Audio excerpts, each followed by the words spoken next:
What's good? It's Woog. Please like the video, subscribe to the channel if you are into the fight talk.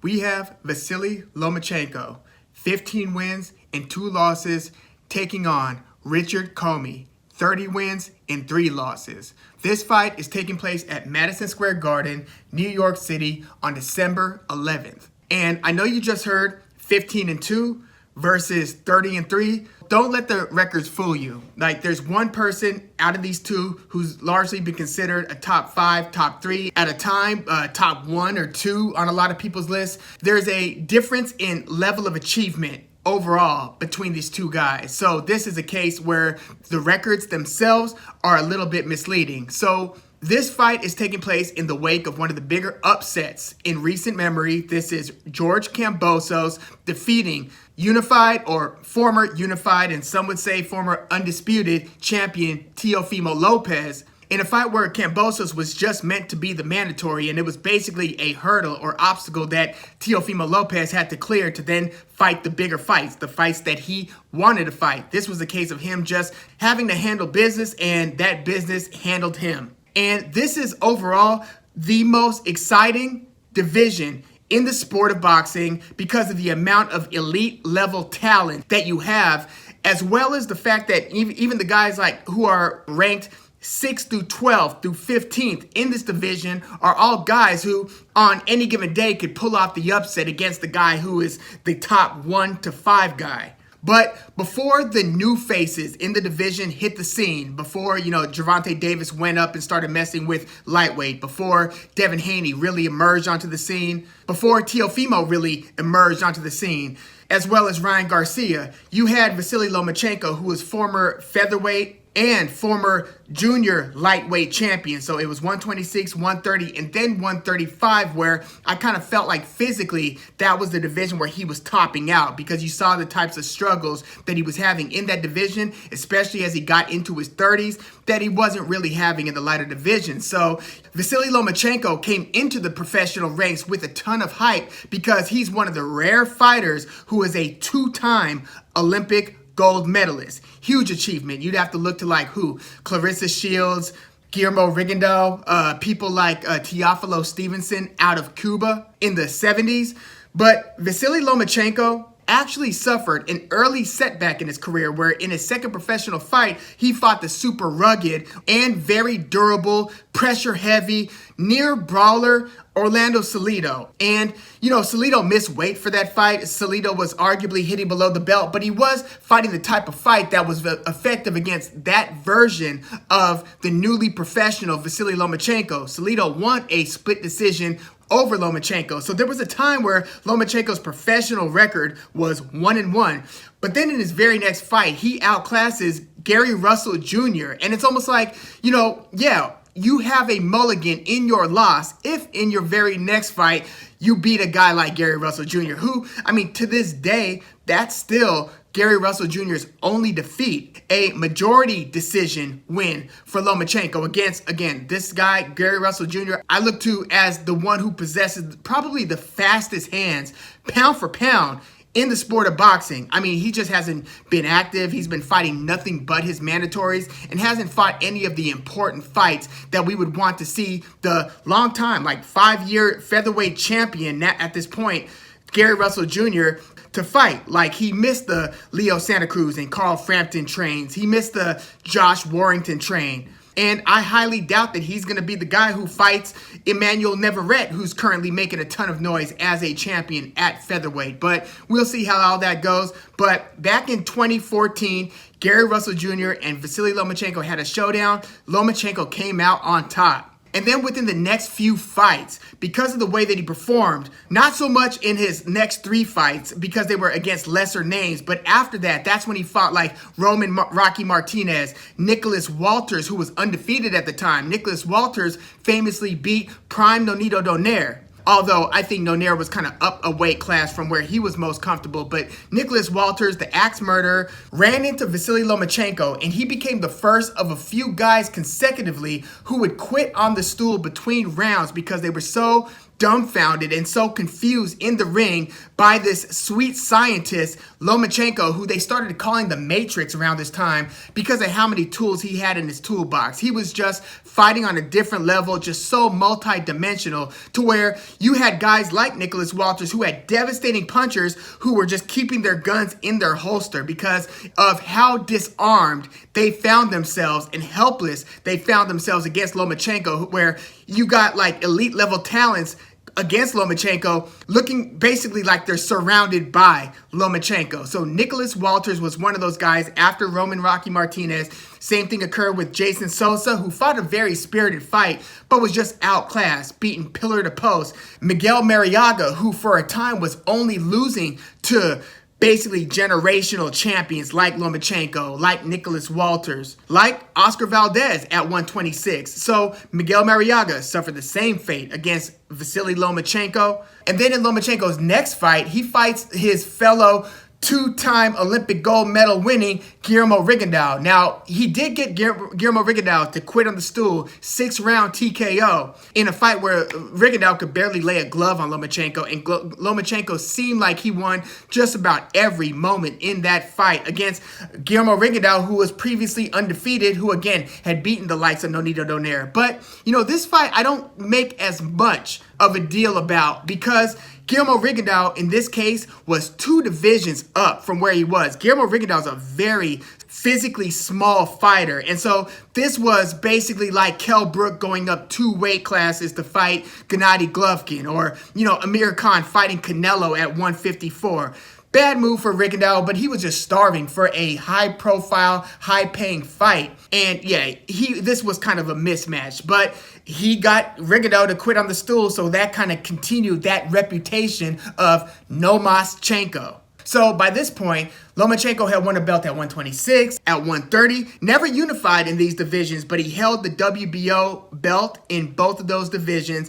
And then he moves up to 135 lightweight, where he goes against multi-divisional champion Jorge Linares, who also is a multiple-time champion at 135. So this guy was one of the best 135-pound fighters for like a few years. And for this to be Lomachenko's debut in the division, hell of an assignment. Like, this was the fight where Linares, who has very good punching power, good hand speed, good technical ability, dropped Lomachenko. And this was kind of a back and forth fight for some time. Lomachenko ends up turning the tide in the late rounds, ends up stopping Linares with a punch to the body. 10th round TKO for Lomachenko. Super impressive. This is around the time where he's notably and reportedly suffering the shoulder issues, which would also plague him in his next fight where he unified multiple lightweight titles against Jose Pedraza. Jose Pedraza is another very good fighter who pretty much only loses to the elite. He was stopped by Gervonta Tank Davis a few years ago. Well, Lomachenko didn't get the stoppage against Pedraza, but again, this was one of those shoulder issues fights.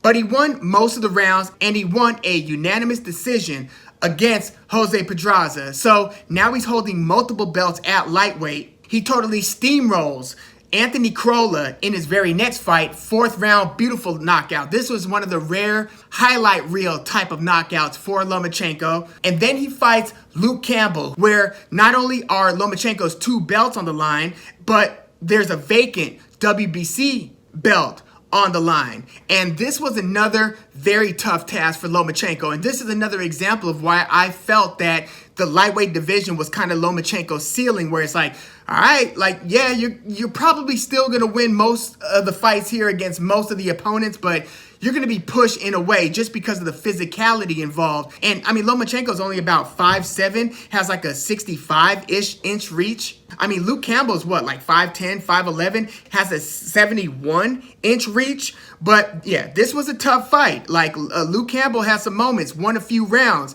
Lomachenko ended up beating Luke Campbell via decision and now holds 3 of the 4 belts and then he fights Teofimo Lopez, who has just beaten Richard Commey via sensational knockout performance to capture a share of the IBF title. So this is the fight where Lomachenko is fighting Teofimo Lopez. WBC decides to make their franchise title, which they had elevated Lomachenko to basically make way for another title that Devin Haney fought for in a vacant title bout against Zayor Abdullayev. Big mess that the WBC created here, but all of the belts were supposedly on the line in Lomachenko versus Teofimo Lopez. Teofimo Lopez is taking a big gamble because this is one of those fights where, like, I don't know, Fernando Vargas against Tito Trinidad, sometimes if you're a young up-and-coming prospect, I mean, David Reed versus Felix Trinidad, if you're an up-and-comer and then you run into the wrong guy too early in your career, it could be a setback that is more than just an L on the record, but something that you carry with you for the rest of your career or for much of your career. Like, this could have gone really bad for the very young at the time, Teofimo Lopez. Just about everybody thought that Lomachenko was going to pull this one out. And if Teofimo Lopez was going to win this fight, that it would be via shocking, stunning knockout because of his scintillating punching power, his being Teo's. Well, what we didn't expect was for Teofimo Lopez basically to outbox Vasiliy Lomachenko, winning like majority of the early rounds and then finishing strong in the 12th round after Lomachenko had built up a nice rally to get back into the fight. Teofimo Lopez finished strong, won the fight via unanimous decision, dethrones the king of the division, basically is the new king of the division. Then he loses to George Kambosos in a fight where it was rescheduled like several times. They eventually get in the ring. Teofimo Lopez loses in his first unified title defense, because technically he did defend his IBF title against Loma when he beat Loma. So this was his second defense of that belt, but first defense of all the other belts. And he loses those to George Kambosos, who is now the man at 135. That's just how the cookie crumbles in boxing. Well, Vasiliy Lomachenko, again, in this loss to Teofimo Lopez, he cited shoulder issues, has another shoulder surgery, and then he takes on Masayoshi Nakatani, a very unorthodox, pretty dangerous fighter. He had just stopped Felix Verdejo, and before that, he had lost in a fight where he gave Teofimo Lopez all kinds of problems, especially in the first half of the fight. Ended up losing to Teo via decision. But this was one of those guys who was like, ooh, I don't know how this one's going to go. This could be a very dangerous opponent for Lomachenko. And then in this fight, Lomachenko shows you just about all of the tools that make him what he is. Like, there are so many feints that he's setting up against a very tall, like 6-footer Nakatani, who's got like a 4-5 inch height advantage against Lomachenko. But Lomachenko's nuance, the way that he uses his feet to choose angles, entry angles, and then he'll feint, get the guy to kind of clinch up, like feint, and then throw his punch. So not only does he have the hand speed advantage here, but he basically negated Nakatani's long reach advantage by feinting his way to get inside and then opening up with combinations. There was a nasty head clash early in that fight, but he dropped Nakatani multiple times. This was one of those beatings that I think is going to impact Nakatani's career significantly. I don't know what we're going to see of Nakatani going forward because, you know, sometimes it's better to just get, I mean, not totally put out like Amir Khan does on occasion, Breedis Prescott, Canelo Alvarez. You don't want to get knocked out like that. But you also don't want to get beaten from pillar to post in the way that Nakatani ended up getting beaten up in his nightmare loss to Vasiliy Lomachenko. Like, Lomachenko fought this one with some passion. Like, he was mad. He had something to prove. He was mean to Nakatani. Like, in the clinches, like, he would hit him he would beat him up on the inside. He would feint and hit him at long range with nice power punches on the outside, snapping Nakatani's head back. Like, you empathize with Nakatani by the end of this fight. Like, he was bleeding from literally the eyes, the nose, and the mouth by the time this one was all over. Like, seriously, this was this year. This was just this past June, and I think a lot of people have forgotten about this performance when they're basically working out the performance of the year candidates. Like, I know people are making their year-end list.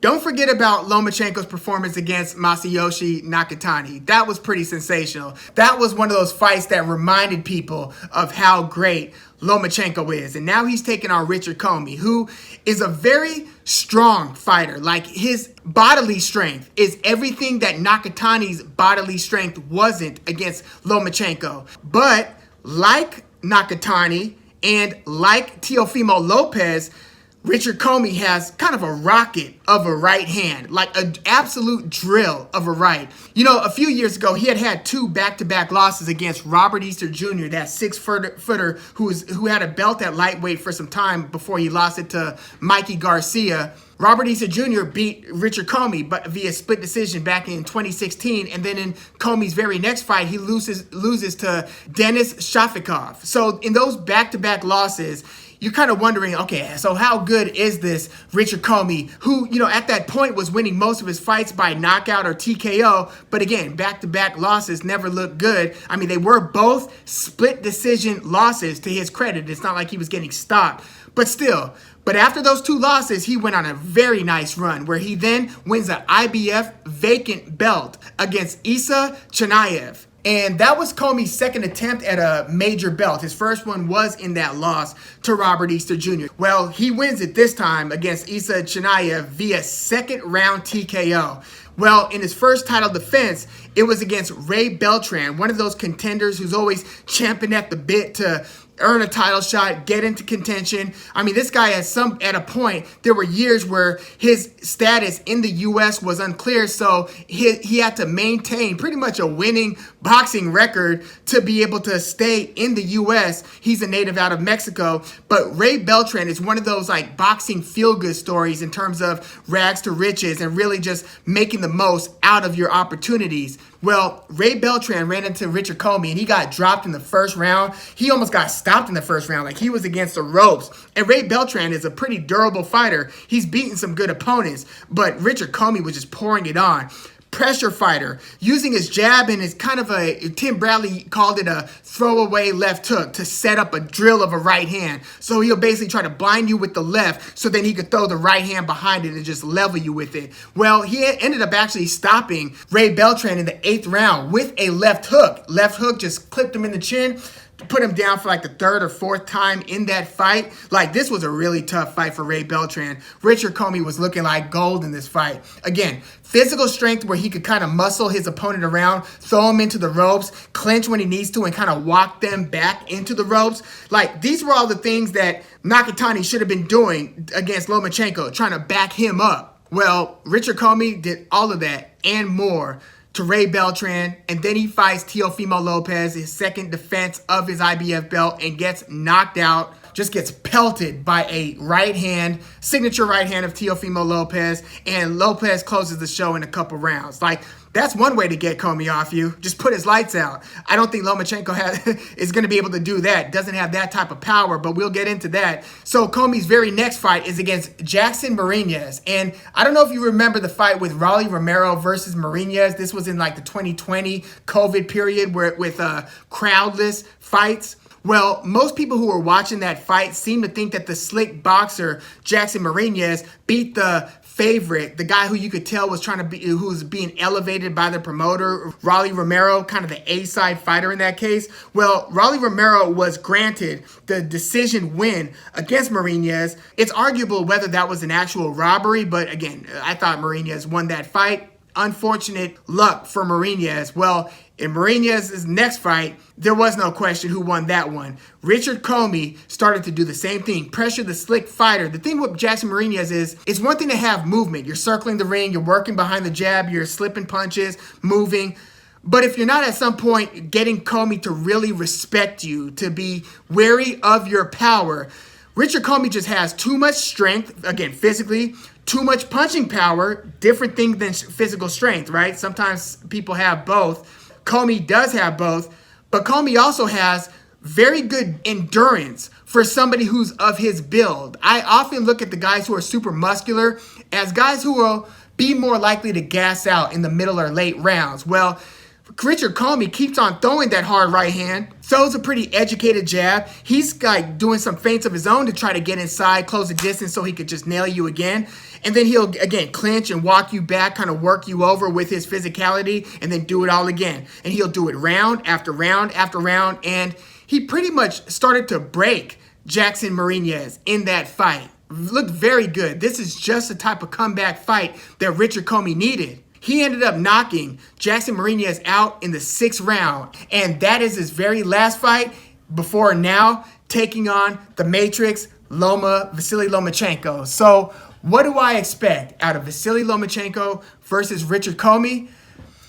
Again, Commey, in order to have a chance in this fight, he's got to back Lomachenko up. He can't let Lomachenko sit around and think and to work his feints and to work his... Basically, he can't be, as Andre Ward would put it, he can't be sitting front row at the Vasiliy Lomachenko show. He can't be spectating the magician, letting Lomachenko dictate the terms of the exchange and kind of feint his way into the inside and snapping Commey's head back. Again, Commey is physically stronger than Nakatani, so I don't think that he's going to be thrown around in the same way that Nakatani was, because, you know, it's hard to decide whether to still consider Lomachenko a small lightweight. Once upon a time he was. Like, I think when he fought Jorge Linares and maybe even Crolla and Luke Campbell, you could call him a smaller lightweight.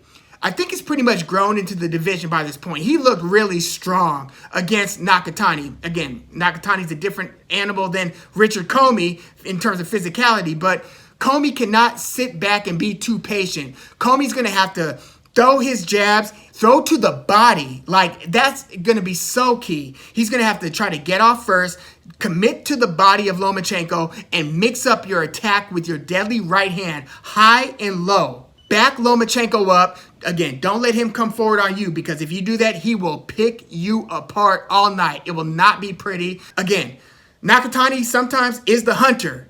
Wasn't the case against Lomachenko. He started to get flabbergasted to the point where he kept on trying to throw his punches and would try to work some combinations on the inside, but he was just outmatched. Like, the level of coordination from Lomachenko, the timing of Lomachenko was just too much, where Nakatani was just getting caught naked with punches, exposed all day long until he was finally stopped in the 9th.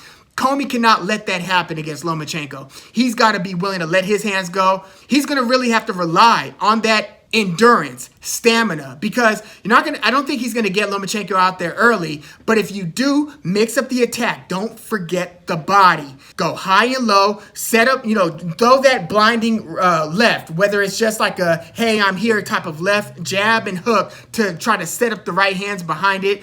Do some feinting of your own. And then anytime you've thrown the punches you want to throw, don't back up. No, clinch Lomachenko and walk him into the ropes. Make Lomachenko try to get physical with you, because, again, Commey is a strong dude. So, yes, go body to body, chest to chest, lock arms, do the headlock thing where you push down Commey's technically 1 year older, 34 years old against 33, I believe. But, yeah, push down weight-wise, wear on Lomachenko's back a little bit. Make him work. I mean, this is a guy who's had multiple shoulder surgeries. I'm not saying to foul him, but yes, jostle a little bit. Do different things that are going to put some wear and tear on the physically smaller Lomachenko's body. Now, all of these things are much easier said than done, because there's a reason why Lomachenko's able to kind of get his opponents to keep their gun in the holster, keep their firepower on safety.